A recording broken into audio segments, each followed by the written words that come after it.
por 2% de uma população de cretinos, miseráveis, mesquinhos, individualistas, que fica matando o resto do mundo a favor dos seus próprios interesses. De acordo com o senhor ilustrou bem aí, né, a questão do financiamento das guerras, com quais interesses, né, estão por trás disso aí, que é a dominação de poder, a gente já sabe, né? Houve, vamos falar agora, indiscutivelmente, o famoso 11 de setembro de 2001, né, aquele suposto ataque terrorista, que pareceu mais uma armação, né, para ter uma desculpa para invadir o Iraque e o Afeganistão. Né? Vamos lá, vamos entrar no meio da questão. 11 de setembro de 2001, houve aquela derrubada das Torres Gêmeas, né? 4 aviões supostamente tomados por terroristas, sequestrados por terroristas, um derrubou a Torre Norte, outro derrubou a Torre Sul, um supostamente caiu no Pentágono. Há algumas teorias, né, depois de umas investigações e perícias, que aquilo não foi um avião, foi um míssil que jogaram ali. A gente não vai entrar nesse mérito aqui agora. E o outro caiu não sei aonde, um Boeing caiu não sei aonde, que eu esqueci agora no momento, não interessa também. Após o ataque de 11 de setembro, o governo Bush, que já estava com um plano parecido com o do Hitler em 1940, quando saiu invadindo todos os países, estava começando a invadir a Áustria, depois a Polônia, e aí começou a Segunda Guerra Mundial. Então o George Bush estava com um plano, já haviam bases militares, em várias partes do mundo já, após o 11 de setembro. E eles começaram a invadir no Afeganistão e depois decretaram a Operação Liberdade do Iraque, com a desculpa de libertar o Iraque de um ditador chamado Saddam Hussein, e alegando que haviam armas de destruição em massa que nunca foram encontradas, defendido inclusive pelo um dos braços direitos do George Bush, o general Colin Powell, e a senhora Condoleezza Rice, que era conselheira de Estado americano, que defenderam radicalmente, não, lá tem arma de destruição em massa, a gente tem que invadir lá, que está colocando em risco a humanidade, e vão invadir. Quando na realidade, quando o Iraque foi invadido, essas armas nunca foram encontradas até hoje. E a partir dali iniciou-se uma nova ordem mundial, e agora, como o senhor citou, estão querendo invadir a Venezuela.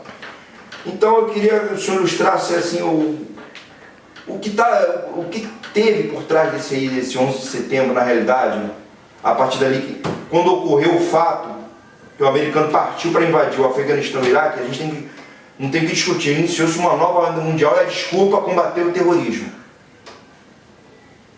Então, tudo agora para eles, não, terrorista, tem que combater terrorista, como se fosse sionista, Estado Islâmico, é tudo terrorista, tem que combater. Começou com o 11 de setembro. Então, o que o senhor tem a dizer a respeito disso aqui, desse assunto? O senhor pode dar uma ilustração assim, para quem está nos ouvindo? Olha só, a grande questão é o seguinte, tá? O que eu quero dizer para você é que nós temos no mundo em torno de 210 países. Nós temos mais de 210 países, mais de 210, se eu não me engano, passa de 230. Mas você tem 210 países que eles são vinculados à ONU, são filiados à ONU, Organização das Nações Unidas. Inclusive o Brasil. Inclusive o Brasil. Então, olha só, deixa eu dizer se eu só dizer uma coisa para você. Eu tenho 210 países. Eu vou chegar aí nessa pergunta que você me fez. Se eu tenho 210 países, por que 8 países têm o direito de veto? Só 8. Mas peraí, não é democracia, amigo? Então é o seguinte, nós vamos votar 210 países, nós vamos tomar uma determinada solução pela ONU, tá? Então vou votar 210, tudo bem.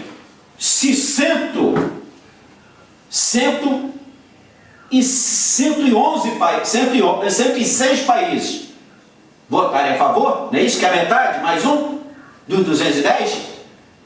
Se 106 países votarem, tudo bem, a resolução, vamos cumprir a resolução. Agora, por que 8 países? Então vamos popular, essa porra não é democracia, é um cacete. Essa porra é um reinado. São 8 reis que dominam 202 países. O erro já começa aí. Por que os países se assujeitam? Ou porque não tem competência ou porque são covardes. Vamos no popular, vamos falar na linguagem popular. Tem medo? 8 países batem o dedo na cara deles? E eles não falam nada? Muito bem. Só para você ter ideia, quando houve a invasão do Iraque, o mundo todo sabia que era mentira. Não havia arma Dentro do próprio Estados Unidos, dentro dos agentes do governo, já sabiam que era tudo mentira. Dentro do FBI, eles sabiam que estavam montando mentira, né?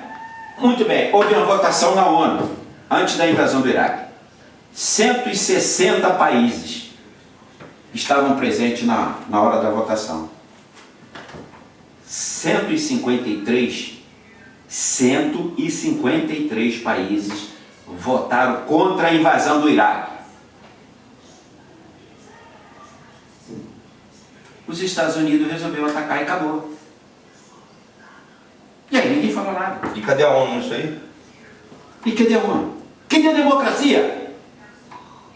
Cadê a autoridade de reorganização mundial? Cadê o direito internacional? Cadê o direito internacional? Invadiram. Invadiu, acabou. Iraque não existe. Vamos parar de falar de Iraque, que Iraque não existe. Iraque acabou. Vamos parar de abobrinha. Iraque não existe mais, acabou. Então, muito bem. Então vamos continuar ainda dentro que você está falando aí. Que você fala em 11 de setembro, de derrubada da torre. Isso mundialmente, já está sabendo que isso aí foi tudo uma pura picaretagem? Mas vamos aqui no ponto seguinte, olha só. Para lembrar os ouvintes aqui, quem está nos assistindo, 11 de setembro de 2001 foi o ataque, o suposto ataque terrorista. 2001. 2001. Isso aí. Tá. Então é o seguinte, olha só. Veja bem. Depois de formado os Estados Unidos,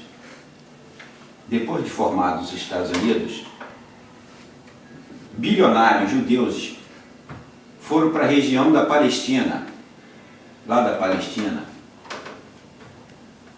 O que eles pegaram com o território dos palestinos? Eles pegaram 80% do território palestino, esses multijudeu bilionários pegaram esses 80% do território palestino, encurralaram os palestinos num pedaço de 20% do território, que até hoje eles humilham, matam e não acontece nada com eles. Então esses multibilionários judeus, quando eles saíram dos Estados Unidos, eles foram ali para aquela região do Oriente Médio para acabar com o próprio povo deles ali do Oriente Médio. Você pode até dizer que não é nem os Estados Unidos que Israel é subordinado aos Estados Unidos, é os Estados Unidos que é dominado por Israel. Porque lá, estão lá, os multibilionários, os homens mais ricos, bilionários judeus do mundo, estão ali dentro do Estado de Israel, destruindo toda aquela área que está ali. Então o que eles fizeram? Por quê? Qual é o interesse de acabar com aquilo ali? Porque a questão é muito simples. Aquilo ali é a região do petróleo, né? Isso não é nenhuma novidade. Mas tem uma coisa que os americanos não suportam jamais do muçulmano. O que é? Não é negócio de religião, não. Isso aí é até secundário daquele negócio deles. Ficarem lá com a religião deles. Isso não é secundário, mas o interesse não é esse. É que o muçulmano, ele não tem a cultura do consumo ocidental. O muçulmano, ele usa um sapato até furar, uma camisa até rasgar, e ele não tem luxo de televisão, Smart TV, de celular, ele não tem esse luxo. Mas tem dinheiro. Entende? Mas tem dinheiro porque é o petróleo. Petróleo. Então, o que os Estados Unidos precisavam? Precisavam destruir essa imagem dele de muçulmano para voltar para fazer com que ele fosse dominado pelo consumo ocidental. Qual é a cultura ocidental? É o consumo. Era essa a cultura que ele queria impregnar no muçulmano. Tanto é que eles pegaram a Arábia Saudita, né? E o que a Arábia Saudita é? A Arábia Saudita é um Estado americano, você pode dizer que é um Estado americano. Né? Até sem contar agora, que eu acabei de falar, o próprio Israel, que é outro Estado ali, em termos de pregação de cultura ocidental. Então o que fizeram? Eles pegaram, foram tentar destruir aquele país por país. O primeiro foi o Iraque. E depois, na Primavera Árabe, eles saíram destruindo a Líbia, saíram destruindo o Egito, tentaram destruir a Síria, não conseguiu, tentaram partir para o Irã também, não conseguiram. Então essa é a grande maldade que os povos ocidentais não culpam. Volto a dizer, os Estados Unidos é um país perverso, mau, saqueador, destruidor de ideologia de país. Agora, só que nós, a maioria dos países, concordam assim embaixo que eles falam. Vamos parar de ser covarde, porque senão eles não fariam isso. Essa é a grande verdade. Agora, enquanto eles tiverem um hobby para pregar o mundo, que é o terrorista, porque não existe terrorista. Terrorista é isso aí que você falou, de destruir torre, foram eles culpados. Eles têm que arrumar alguém para ficar arrumando alguma guerra, para atacar algum inimigo, para vender algum armamento. Meu amigo, existe hoje as 3 coisas que dá mais dinheiro no mundo, que rende mais dinheiro. Primeiro é a droga, segundo o armamento e terceiro é o mercado do sexo. E agora o quarto, o tráfico de pessoas. Inclusive existe o tráfico internacional de mulheres, a gente sabe disso. Inclusive, segundo, uma vez eu estive na vara da infância e da juventude, que quando eu morava lá no Constâncio, em Sepetiba, 2 meninas foram sequestradas na entrada do condomínio onde eu morava, e as mães ficaram desesperadas, né? Eu tentei ajudar, como eu trabalhava perto da vara da infância e da juventude, fui lá denunciar. Aí eu cheguei lá, vi vários banners da Polícia Federal, vi várias pais de meninas que desapareceram, dadas como desaparecidas. Tudo na faixa etária dos 13 aos 16 anos, algumas até 20 anos, no máximo 20 anos, mas geralmente dos 13 aos 16, desaparecidas. E dentro da vara da infância e da juventude, na Avenida Presidente Vargas, estavam lá vários bandos da Polícia Federal orientando os pais, inclusive as meninas, a tomarem cuidado com determinados anúncios, né, de emprego fácil, de modelo, disso, daquilo. Quem quiser saber detalhes, compareça lá, procure a vara da infância e da juventude, lá tem um assistente social, lá tem advogados, lá tem pessoal dos direitos humanos, tem uma juíza lá agora, na época era o senhor Círio Darlan, que foi desembargador, agora tem uma juíza no lugar dele lá. Quem quiser maiores detalhes, procure a vara da infância e da juventude, vai ver que eu estou falando a verdade. Então eu cheguei lá e vi histórias assim, de chocar, pais desesperados com as filhas que tinham desaparecido e não sabiam como. E aí os banners da Polícia Federal espalhados dentro da vara da infância e da juventude, alertando sobre isso, tráfico internacional de mulheres e de crianças, que são dadas como desaparecidas, como o senhor falou aí. Tráfico de seres humanos. Agora, é o que o senhor falou, cadê as autoridades que não veem isso? Então, e não tomam providência. E continua, não parou não, continua. E a tendência não é melhorar. A tendência não é melhorar. Está no segundo vídeo, mas não no primeiro ainda? Quero. Tá. Quando acabar, você me avisa. A questão é o seguinte, deixa eu dizer uma coisa para você. Fechando ainda essa ideia aqui dos Estados Unidos, é interessante o seguinte, eu não sei como é que as pessoas conseguem se convencer de que os Estados Unidos é um país ideal para se viver. Olha só, ou o cara também, ele fala assim, eu vou fugir para a Europa para trabalhar na Europa. Olha só, não é um dia não, nem um ano, nós estamos vendo aí, vai fazer uns 7 ou 8 anos, que os europeus estão discriminando os europeus lá para entrar na Europa para arrumar trabalho, por causa da evasão lá do pessoal que saiu daquela região de guerra, que veio para tentar entrar na França. Aí querem empurrar para cá. Então, não, o que eu quero dizer é o seguinte, olha só, O brasileiro, ou alguém que fica aqui no Brasil, fala assim, não, vou procurar outro país. Mas vai procurar que país, amigo? Você vai procurar que país? Para com isso. Você não pensa, não? Se o próprio europeu está discriminando lá os outros europeus que tentam fugir da zona de guerra lá, daqueles países, e tentam entrar na Europa e não conseguem, como é que você vai dar brasileiro para lá? Deixa eu dizer uma coisa para você, amigo. O povo europeu, não só o americano, mas também o povo europeu, ele é o seguinte, ele gosta de você quando você vai lá como turista, para gastar. Não vá lá para arrumar emprego, para tomar o emprego dele lá, que eles não querem saber disso. Você quer fundar a empresa? Tá, vai fundar a empresa, você vai sair do seu bolso dinheiro, você monta. Agora você ir lá, estou na Alemanha, com a França, com os Estados Unidos, para tomar o emprego dele, eles não querem saber disso não. Parem de ficar acreditando nisso. A solução do seu país está dentro do seu país.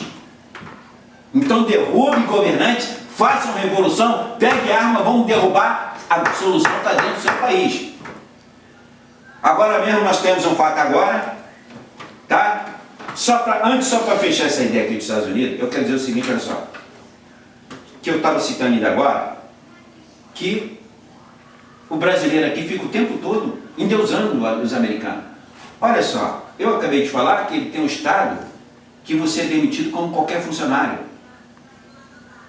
Ele é um país em que você hoje tem vários estados e prefeituras que estão falidas, porque não tem mais mercado de trabalho, e ele está pouco se lixando.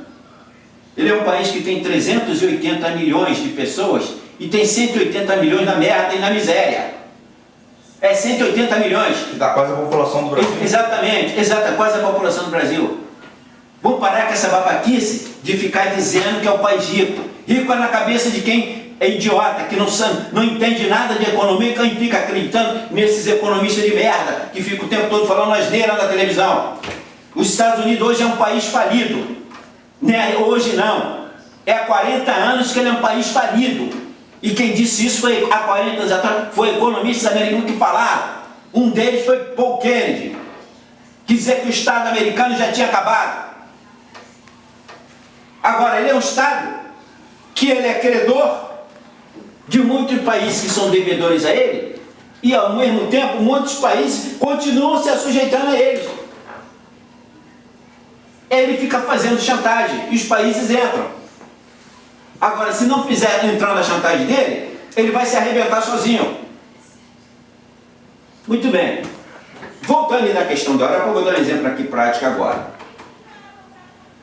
Você sabe que o brasileiro, ele tem, da mesma forma que você vem de Portugal para o Brasil, você pode ir do Brasil para Portugal. Né? Nós temos aquela relação de dupla nacionalidade. Só que, o que aconteceu agora aí, no golpe aí que houve, agora em 2016, que houve o golpe, foram uma porrada de gente para Portugal. Uma porrada, saíram daqui, foram lá, venderam seus imóveis, foram para lá na hora de Portugal. Só, meu amigo, que eles acharam que eu estou com dinheiro no bolso, enquanto isso eu vou tentar arrumar emprego, dentro de uns 6 meses eu vou conseguir um emprego lá na Europa. Se não for em Portugal, o Portugal tem livre acesso lá no mercado como o europeu, vai na Alemanha, vai assim, olha só, moral da história. Já se fez 2 anos e eles não conseguiram porra nenhuma e estão de volta para o Brasil. Deve ter uma coisa agora de 15 dias que falou que a embaixada brasileira está mandando dinheiro para essas pessoas votarem, que nem dinheiro mais para votar eles têm. Quer dizer, os covardes voltou, fica lá. Porque o sujeito que abandona o seu país e não fica disposto a defender ele próprio, é porque é covarde. Um detalhe, de acordo com isso, completando o que o senhor falou aí, a questão da pessoal sair daqui, endeusar os Estados Unidos, achar que é o país mais seguro do mundo. Vamos lembrar um detalhe aqui. No 11 de setembro de 2001, um monte de famoso rico, que eu não vou citar nomes, isso foi mostrado abertamente em todos os canais, quando as torres gêmeas vieram abaixo, voltaram desesperadamente para o Brasil. Achavam até ali, não, então, os Estados Unidos é o país mais seguro do mundo, aqui não, a gente não é, está seguro, está tudo seguro. Voltaram correndo, não vou citar nomes. Um monte de famoso que morava lá veio correndo pra cá, desesperado. E E com um detalhe, eles deram sorte que não estourou a Terceira Guerra Mundial. Porque quando estoura uma guerra mundial, é decretada uma coisa chamada de estado de sítio. O que é isso? Ninguém entra, ninguém sai do país. Se tivesse estourado uma Terceira Guerra Mundial em vez de um atentado lá, um suposto atentado terrorista, que a gente sabe que foi uma montagem, uma farsa, para ter desculpa para invadir o Iraque, tomar o petróleo do Iraque, né? Se fosse até uma Terceira Guerra Mundial, eles nunca iam sair de lá. Nem adianta chorar, falar com a embaixada brasileira, falar com o presidente fulano de tal. Ah, eu sou fulano de tal, eu sou famoso. Meu amigo, ia ficar lá. Porque o país, qualquer país que estoura uma guerra mundial, é decretado estado de sítio. Qual o objetivo do estado de sítio? Ninguém entra, ninguém sai do país. Por quê? Para não fugir criminoso, para não fugir suposto terrorista e para não entrar mais bandido dentro do país. E com outra situação, quem tem dinheiro e está lá, metade ou mais do dinheiro que ele tem no banco fica confiscado para ajudar a financiar a guerra. Eles não sabem disso. Então eles deram sorte que não estourou uma guerra mundial. Puderam voltaram tudo desesperado, com o rabinho entre as pernas, como o senhor falou, né? Vai fugir, vai defender o seu país, tem que ficar aqui no Brasil. Você ganhou dinheiro aqui, meu amigo, você tem que ficar aqui e defender isso aqui. Nem lá para fora, não. Você tem que defender o que é nosso, a nossa terra aqui, ó. Nós temos tudo aqui, para ser a maior nação do mundo, petróleo, ouro, riquezas minerais, água mineral, é o que não falta no Brasil. Por que está faltando água em vários lugares do Brasil? Porque estão roubando a nossa água. Isso não é divulgado. Nossa água está sendo roubada. Como estão roubando nosso petróleo. Agora, entregaram quase o petróleo todo o capital estrangeiro com a questão do pré-sal. Outra questão nós vamos entrar, eu quero que o professor Gerando ilustre bem isso aí, que ele está mais bem informado do que eu nisso aí. Querem tomar o petróleo da Venezuela. E queriam usar a gente militar da ativa e da reserva, para se juntar com esses cães, esses canalhas que querem dominar o mundo, né? Para abrir caminho para entrar lá e invadir a Venezuela. E tirar o Nicolás Maduro lá, que eles dizem que é um ditador, mas não é ditador. Desculpa, eu ia falar, não tem uma palavra, não vou falar não. Que não é ditador coisa nenhuma. O Nicolás Maduro ele foi eleito democraticamente por cédula, né? Urninha eletrônica não, que é tudo programado, já está mais do que provado isso aí. Um monte de gente famosa aí já botou a cara a tapa nas redes sociais, aí você procura o que você vai achar. Até programadores de computador mostram como é que se frauda a urna eletrônica. A democracia no Brasil acabou há muito tempo, meu amigo. Esquece esse negócio de democracia. Acorda. A democracia no Brasil acabou há muito tempo. Só vai poder quem fecha com esquema, com sistema, quem fecha com esses canalhas. Você não escolhe mais quem você quer. Esquece isso. E o Nicolás Maduro ele foi eleito por cédula. Foi o povo que botou ele lá. Que ditador é esse, cara? Então, se foi o povo que botou ele lá, e se ele não está agradando, está sendo incompetente, e se é problema dele com o povo dele lá, agora não dá o direito, nem dos Estados Unidos, nem do Brasil, a gente aqui invadir lá e botar o cara para fora de lá, matar o cara, fazer o quê? Fazer o quê? Agora entra outra questão, professor Jerônimo. Por que eles querem fazer isso? A mesma desculpa do Iraque, tomar o petróleo da Venezuela. Roubar o ouro. Aí acabou, o Hugo Chávez morreu. Lembrando aqui, quando o Hugo Chávez estava no poder, a Venezuela era o país mais rico e próspero da América do Sul. E detalhe, o Hugo Chávez foi eleito e reeleito também por cédula, democraticamente. Não era nenhum ditador, não. Não é isso que a mídia mostra aqui, não. Que eu saiba, ditador é o cara que toma o poder, dá golpe de Estado, faz o que quer e o povo tem que aguentar calado.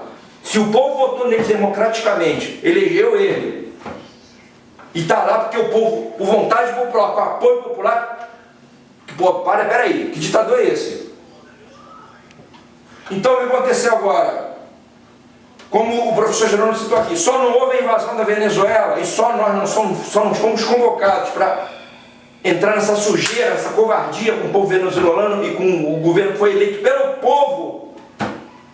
Só não aconteceu isso, porque a Rússia e a China, não só eu, até lembrar para o professor Jerônimo, só a Rússia e a China não, professor Jerônimo, a Coreia do Norte também, o Kim Jong-un falou também. Se invadir a Venezuela, vai ter represália. A Rússia estava com 12 caças bombardeiros prontos para bombardear o Brasil. A China, junto com a Rússia e com a Coreia do Norte, falou: se invadir a Venezuela, eu vou jogar míssil aí dentro, vocês vão conhecer a guerra. Aí aconteceu, Donald Trump botou o rabinho entre as pernas, O nosso presidente botou o rabinho entre as pernas e voltou atrás. Agora como eles vão resolver isso aí, eu não sei. Agora o X da questão. A Venezuela tem petróleo por quê? Nós temos um grande lençol de petróleo que sai da Amazônia, que desde que eu era pequenininho, que eu tinha, professor, eu tinha 12 anos, eu tinha um parente meu que trabalhou para os americanos, trabalhou no consulado americano quase 30 anos, falava inglês fluente. Eu tinha 12 anos e dizia, Mequinho, meu apelido de infância era Mequinho, Mequinho, você está estudando aí na escola, está estudando estudos sociais lá, tá, uma escola boa lá de nível, na época escola pública, era escola pública. O lado bom da ditadura militar, que a escola pública era uma escola de nível, e eu estudei escola de nível. Aí ele falou assim para mim, Mequinho, você está estudando estudos sociais, está falando, tô, então aprenda, a Amazônia está cheia de ouro e de petróleo. E o americano está com o olho grande desse tamanho na Amazônia. Isso, eu tinha 12 anos de idade. Olha quantos anos tem isso. O americano já estava de olho. E vou citar mais uma aqui, muito importante. A extinta TV Manchete, e isso foi um dos motivos dela ter sido tirada do ar, foi a única, professor, foi a única televisão que noticiou duas coisas gravíssimas que ocorreram, que o povo brasileiro precisa saber, tem memória curta. Primeiro, houve um treinamento, professor, de um grupo de combate da Brigada de Infantaria da Aeronáutica, Paraçá, que é a Infantaria Paraquedista Aeronáutica, tem como missão busca e salvamento. Dentro do Rio Amazonas, eles estão em treinamento num navio de guerra, comandado por um sargento, um cabo e alguns soldados. Chegou num determinado ponto da selva amazônica, supostos guerrilheiros da Farc fuzilaram todo mundo, tomaram as armas, a imprensa abafou, as famílias receberam cala-boca e ficou por isso mesmo. Supostos guerrilheiros da Farc, para mim não era Farc coisa nenhuma, para mim era outra coisa. Para mim era americano que estava lá dentro. Vou dizer até o para mim era americano. É a Farc porra nenhuma. Desculpa a palavra o chulo aí. E outra coisa que a Rede Manchete denunciou na época, e por isso foi um dos motivos daqui, que tiraram ela do ar, como tiraram a Tupi do ar, porque mostrava a verdade, a antiga TV Tupi.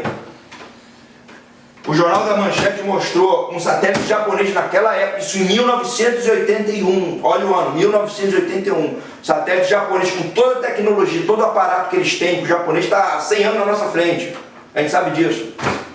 Descobriu uma montanha de ouro soterrada na Amazônia, na selva amazônica. O americano sabe disso, ó. Agora vem eles querendo invadir Venezuela, eles vêm querendo tomar o nosso pré-sal e de olho grande na Amazônia. Aí, professor, eu pergunto ao senhor, o que o povo brasileiro, eu sempre disse aqui, o povo brasileiro tem que fazer, eu sempre disse, desde essa época que eu estudava estudos sociais, que eu tinha 12 aninhos, que eu já tinha senso crítico, eu falava para esse tio meu que já faleceu, tio Rui, é o seguinte, a Amazônia vai ser o próximo Vietnã, cedo ou tarde vai chegar um dia, a Amazônia vai ter que ser outro Vietnã, ou a gente não vai existir mais como nação. E, inclusive, professor, vou levar outra coisa aqui, eu tinha 10 anos de idade, a professora na escola, em plena ditadura militar, quem estava no governo era o presidente Ernesto Geisel. A professora passou uma redação, tema, Brasil, o que vocês acham da política do Brasil? Eu já tinha esse bate-papo com esse tio meu que trabalhou no consulado americano, e eu fiz uma redação, eu sempre me destaquei em redação na escola, eu tenho 4 publicações pela editora Letras, 4 poesias publicadas pela editora Letras, sempre me destaquei em redação, isso é dom, não adianta a pessoa querer ensinar, é dom, graças a Deus eu tenho esse dom. Aí eu fiz uma redação de 4 páginas, né? 4 páginas, marretando o governo militar, porque estava se omitindo quanto à questão da soberania nacional na Amazônia. Aí minha mãe viu aquilo, eu me arrependo até hoje de ter feito isso. A minha mãe leu aquilo, ficou apavorada quando leu minha redação. Minha mãe tinha mania, ela era uma mãe presente, tinha uma mãe maravilhosa. Ela era presente nas reuniões da escola, ela controlava o nosso material escolar, vigiava, vai fazer dever de casa, vai estudar. Eu tive essa educação. Então ela, quando viu aquela redação, ela ficou apavorada. Eu falei, meu filho, de onde você tirou essas ideias daqui? Eu falei, mãe, isso aí é a realidade, mãe. Aí sabe o que ela falou? Você quer que eu e seu pai sejamos presos?